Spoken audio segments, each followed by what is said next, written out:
नमस्कार बच्चों। आज क्लास 9th में एक नया चैप्टर शुरू हो रहा है जिसका नाम है क्षेत्रफल और परिमाप। आपकी प्रायिकता खत्म हो चुकी है।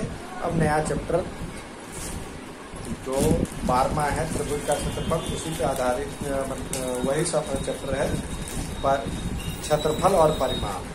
अब क्षेत्रफल किसे कहते हैं और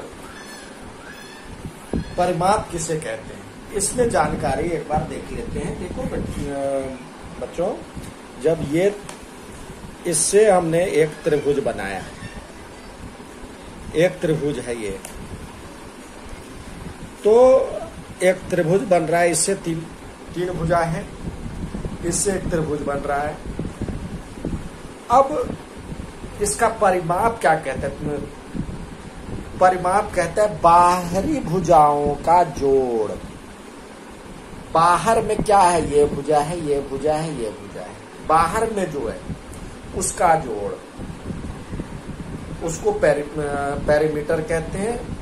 सम ऑफ एक्सटर्नल साइड्स, बाहर में जो है उसका जोड़। और ये एरिया कितना कवर करता है?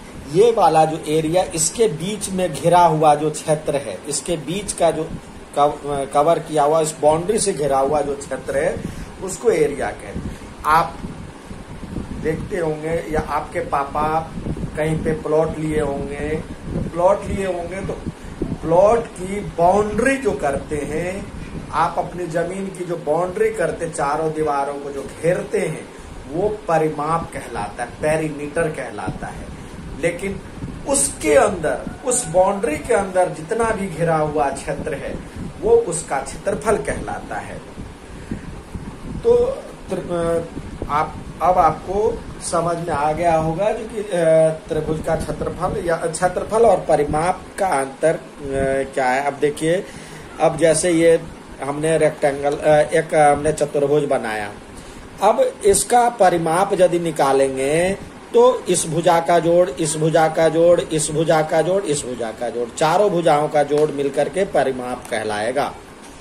और ये वाला जो एरिया है, जिसके ये बाउंड्री हो गया, वही बाउंड्री ही आपका क्षेत्र पेरीमीटर कहलाता है। जब इसको हमने कहीं पे रखा, उस बाउंड्री के अंदर जितना एरिया आता है, वो उसका क्षेत्रफल कहलाता है। समझ में आ गया होगा। अब परिमाप बाहरी सीमाओं की कुल लंबाई, यानी सम ऑफ एक्सटर्नल साइड्स, उसका मात्रक मीटर होता है, सेंटीमीटर, मतलब हम लंबाई मापते हैं। लंबाई का मात्रक क्या होता है? मीटर, सेंटीमीटर, किलोमीटर, वर्ग मीटर नहीं, तो सिर्फ एक यूनिट होता है, मीटर, सेंटीमीटर, किलोमीटर। लेकिन वही जब क्षेत्रफल क्या होता है, उनके द्वारा घिरा हुआ क्षेत्र, एरिया कवर्ड बाय दिस, जो भी बना हुआ है, ट्रायंगल या रेक्टेंगल या सर्कल, जो भी है, तो उसके अंतर्गत जो भी एरिया आता है उसको कहते हैं क्षेत्रफल। उसका मात्रक वर्ग मीटर, वर्ग सेंटीमीटर, वर्ग लगा मतलब 2 होता है, मीटर गुने मीटर। तो अब आयत का क्षेत्र परिमाप क्या होता है? आयताकार, जैसे ये है आयताकार है, हमारा टैबलेट है आयताकार है, तो इसका ये लंबाई है, ये चौड़ाई है, ये चौड़ाई है, ये लंबाई है, ये लंबाई है। तो लंबाई जमा लंबाई, चौड़ाई को एक बार जोड़ लिए तो एक लंबाई, 2 लंबाई, और एक चौड़ाई, 1 चौड़ाई। तो इस दोनों को जोड़ेंगे तो क्या होगा? लंबाई जमा चौड़ाई, लंबाई जमा चौड़ाई, लंबाई प्लस चौड़ाई, लंबाई प्लस चौड़ाई, L प्लस B को 2 बार गुना कर देंगे, क्योंकि 2 जगह यहाँ भी है, यहाँ भी है, 2 जगह लंबाई, चौड़ाई, तो 2 लंबाई 2 चौड़ाई। तो उसको लिख सकते हैं 2 ब्रैकेट में L प्लस B, यानी लंबाई गुने चौड़ाई। और क्षेत्रफल क्या होता है? लंबाई गुने चौड़ाई, L इंटू B। अब त्रिभुज का परिमाप एरिया ऑफ, मतलब सम ऑफ 3 साइड्स, ऑल साइड्स जो होते, त्रिभुज में कितनी साइड होते? 3 साइड, तीनों भुजाओं का जोड़, सम ऑफ ऑल साइड्स या तीनों भुजाओं का योग। और क्षेत्रफल जो होता है 1/2 आधार गुणे ऊंचाई, आधार जिस पे टिका हुआ है और जितनी हाइट है, सीधी हाइट, टेढ़ी हाइट नहीं, सीधी हाइट, वो उसको ऊंचाई कहते हैं। अब आते हैं हम इस आज का जो सवाल दिया गया, समकोण त्रिभुज का क्षेत्रफल। समकोण त्रिभुज में यहाँ पे हमने आपको वीडियो में थोड़ा सा स्लाइड दिख रहा होगा, तो ये 90 डिग्री है, इसका मतलब 90 डिग्री, ये लंबाई है, ये चौड़ाई है, ये लंबाई यानी आधार है ये जिस पे टिका हुआ है, और ये ऊंचाई है। तो अब ये जरूरी नहीं है, जो कि अब इसी को यदि हम घुमा लेते हैं तो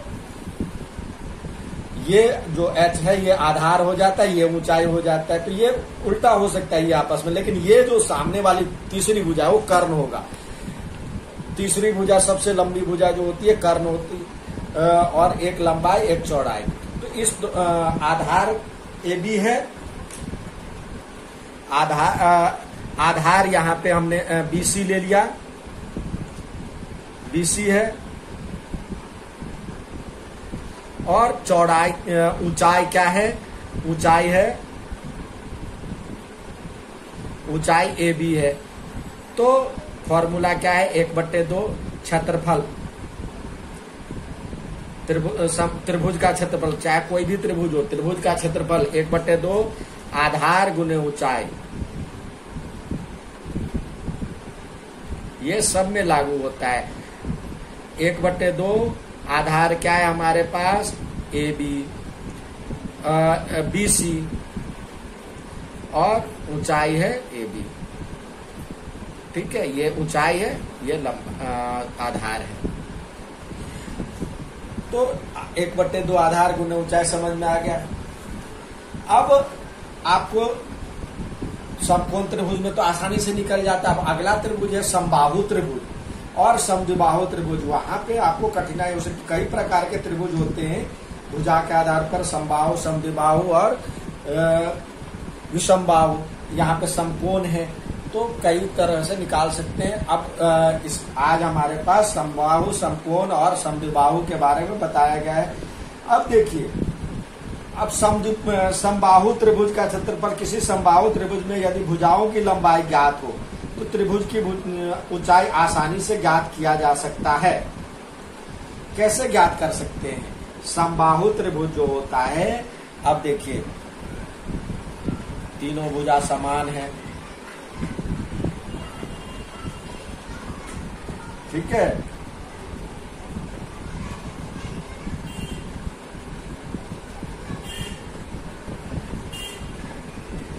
ये D है, ये E है, ये F है। अब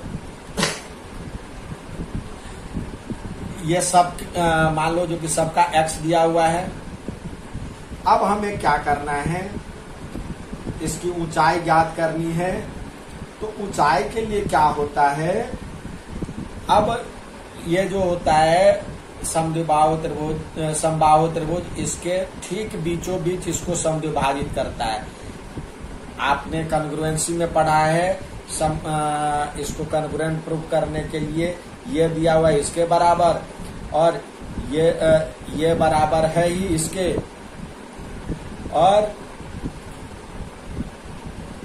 जो ये है RHS से भी बना सकते हैं। जब एक यहाँ पे दिए, ये 90 डिग्री है, ये भी 90 डिग्री है, और ये दोनों में उभयनिष्ठ है, इसमें भी है और इसमें भी है, और ये बराबर है ही। तो हमने थ्योरम मतलब ये देखा था, तो ये दोनों कॉन्ग्रुएंट हो गया। कॉन्ग्रुएंट यानी आपको सर्वांगसम हो गया, सभी अंग समान है। तो ये और ये बराबर हो गया, तो सिंप्लिसिटी से ये और ये बराबर हो गया, तो आधा आधा हो गया, ये x/2 हो जाएगा, ये भी x/2 हो जाएगा। अब ये पाइथागोरस लगा करके ये निकाल सकते हैं। अब कहता है यदि आपको दिया हुआ है ये तीनों भुजाओं का तीनों भुजा दिया हुआ है 10-10 सेंटीमीटर, ये भी 10, ये भी 10 और ये भी 10, तो यहां से एक परपेंडिकुलर हमने डाल दिया, तो ये 90 डिग्री हो जाएगा, ये 5 हो जाएगा। आधार तो है, ऊंचाई ज्ञात करनी है। ऊंचाई के लिए हम क्या करेंगे, 1/2 आधार गुने ऊंचाई होता है, तो पाइथागोरस लगा करके पहले ये निकालेंगे, ए बी बी सी और ये डी है मान लो। तो यहाँ पे यदि आपको निकालना है त्रिभुज ए डी बी में कर्ण है ये ए सी, सबसे बड़ी भुजा कर्ण ए सी, ए बी स्क्वायर बराबर में अन्य दो भुजाओं का जोड़ होता है, तो A D square plus B D square. तो ये तो दिया हुआ है 10 का स्क्वायर बराबर में ये दिया हुआ है 5 का स्क्वायर, इसी से फॉर्मूला भी बन जाएगा। एडी कितना है, एडी हमें निकालना है, एडी का स्क्वायर निकालना है, ये बीडी दिया हुआ है 5 का स्क्वायर, तो इधर आकर के 10 का स्क्वायर यानी 100 में से ये 25 आकर के घट गया बराबर में एडी स्क्वायर। तो एडी बराबर में क्या हो जाएगा, 100 में से 25 गया तो 75 हो जाएगा, √75, तो 3√5 सॉरी 25 गुने 3 होगा ना, तो 5√3, और ये मीटर है तो मीटर, सेंटीमीटर है तो सेंटीमीटर। तो जो दिया हुआ है तो इसकी ऊंचाई निकल गई। ठीक है, अब यदि कहता है क्षेत्रफल निकालना है तो क्षेत्रफल से क्या होगा, 1/2 क्षेत्रफल के लिए 1/2 आधार गुने ऊंचाई होता है। आधार हमारे पास है ही ये पूरे के लिए त्रिभुज एबीडी का क्षेत्रफल के लिए ये आधार हो जाएगा 1/2। आधार क्या है 10 और ऊंचाई क्या है 5√3। अब यदि गुना करेंगे तो ये हो जाएगा 5 यानी 25√3।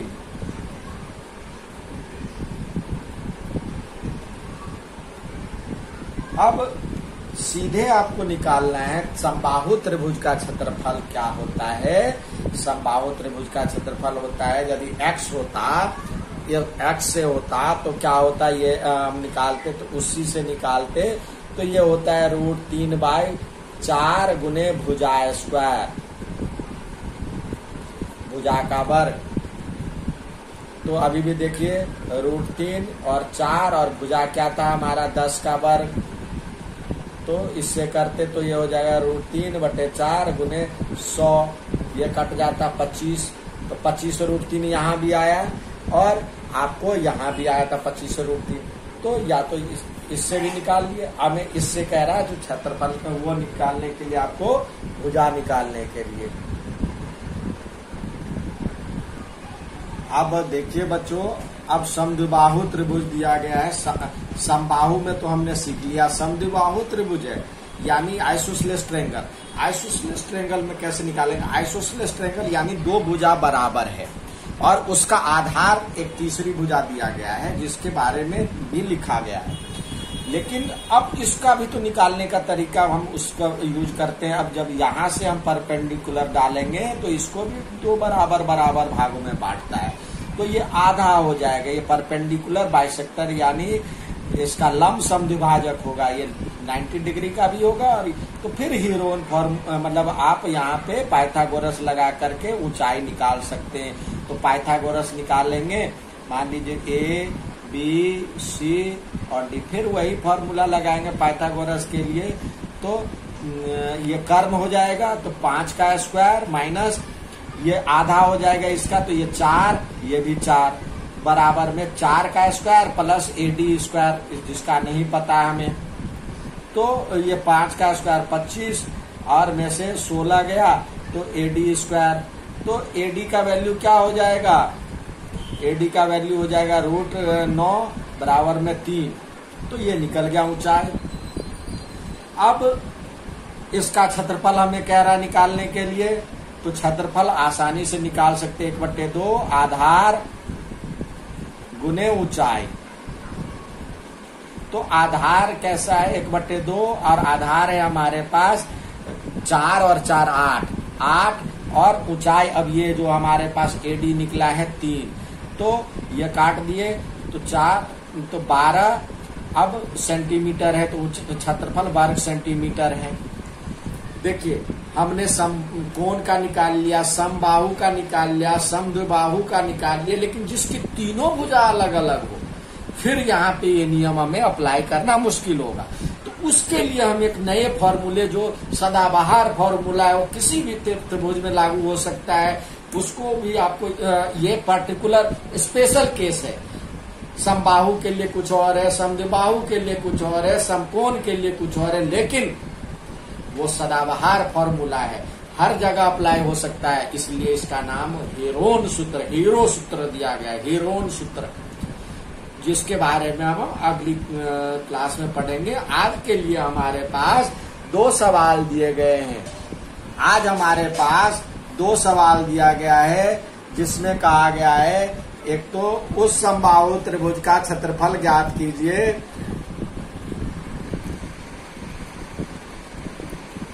उस समबाहु त्रिभुज का क्षेत्रफल ज्ञात कीजिए जिसकी भुजा 12 सेंटीमीटर।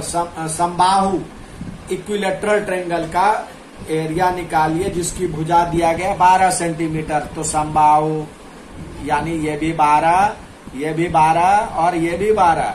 तो या तो सूत्र से निकाल लें, सूत्र आपको बताया था √3/4 और भुजा स्क्वायर यानी √3/4 और भुजा क्या है 12 × 12, तो ये कट गया